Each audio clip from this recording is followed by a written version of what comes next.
How to clean a flame sensor. This is for technicians. This isn't designed for homeowners to do. So you don't want to use anything real abrasive, because what can happen is, like if you were to use sandcloth to clean this flame sensor for the furnace, the abrasive part of the sandcloth can actually, lost my train of thought there. It can actually create little grooves inside the flame sensor, and when that happens, heavy bits of carbon can actually get inside them little grooves right there. So what you could do is take a piece of I can't talk today. Sorry about that. You could take a dollar bill or $100 bill, whatever you got, and what you do is you just get that dollar bill in there and just clean it up, okay?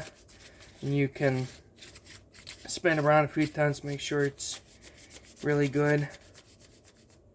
Okay, it's really good. This flame sensor came out of a 2008 Goodman furnace that was going for scrap.